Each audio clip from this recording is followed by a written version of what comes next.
ඒ භාග්‍යවත් වූ අරහත් වූ සම්මා සම්බුදුරජාණන් වහන්සේට নমස්කාර වේවා.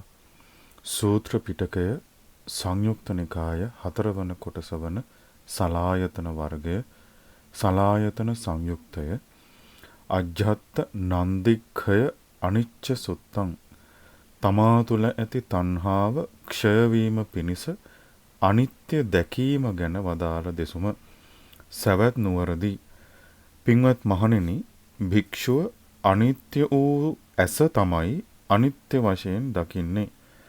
ඔහුගේ සම්මා දිට්ඨිය වන්නේ එයමයි. නියම දැක්ම ඇති විට සත්‍ය ස්වභාවය අවබෝධ වීම තුලින් කලකිරෙනවා. තණ්හාව ක්ෂය වීමෙන් රාගය ක්ෂය වෙනවා. රාගය ක්ෂය වීමෙන් තණ්හාව ක්ෂය වෙනවා. නන්දි රාගය ක්ෂය වීමෙනුයි සිත මනවින්ම නිදහස් වුණා කියලා කියන්නේ. පින්වත් මහණෙනි, භික්ෂුව අනිත්‍ය වූ කන තමයි අනිත්‍ය වශයෙන් දකින්නේ. ඔහුගේ සම්මා දිට්ඨිය වන්නේ එයමයි. නියම දක්ම ඇති විට සත්‍ය ස්වභාවය අවබෝධ වීම තුලින් කලකිරෙනවා.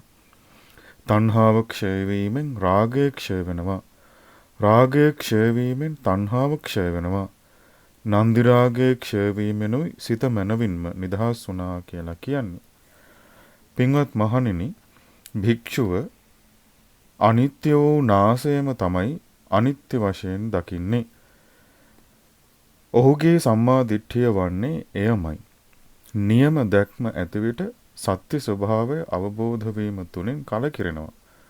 තණ්හාව ක්ෂය වීමෙන් රාගය ක්ෂය වෙනවා. රාගය ක්ෂය වීමෙන් තණ්හාව ක්ෂය වෙනවා. නන්දි රාගය ක්ෂය වීමෙනුයි සිත මනවින්ම නිදහස් වුණා කියලා කියන්නේ. පින්වත් මහණෙනි, භික්ෂුව අනිත්‍ය වූ දිව තමයි අනිත්‍ය වශයෙන් දකින්නේ. ඔහුගේ සම්මා දිට්ඨිය වන්නේ එයමයි. නියම දැක්ම ඇති විට සත්‍ය ස්වභාවය අවබෝධ වීම තුලින් කලකිරෙනවා. තණ්හාව ක්ෂය වීමෙන් රාගය ක්ෂය වෙනවා. රාගය ක්ෂය වීමෙන් තණ්හාව ක්ෂය වෙනවා. නන්දි රාගය ක්ෂය වීමෙනුයි සිත මනවින්ම නිදහස් වුණා කියලා කියන්නේ. පින්වත් මහණෙනි, භික්ෂුව අනිත්‍ය වූ කය තමයි අනිත්‍ය වශයෙන් දකින්නේ. ඔහුගේ සම්මා දිට්ඨිය වන්නේ එයමයි.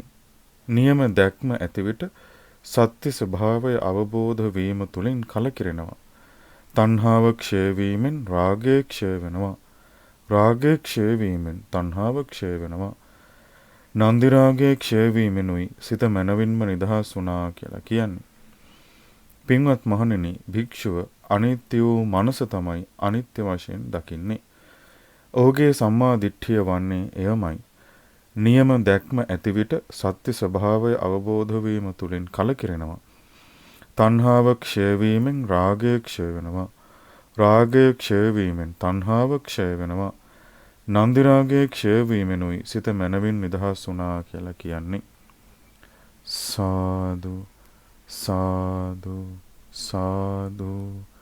අජ්ජත් නන්දික්ඛය අනිච්ච සූත්‍රය නිමාවි.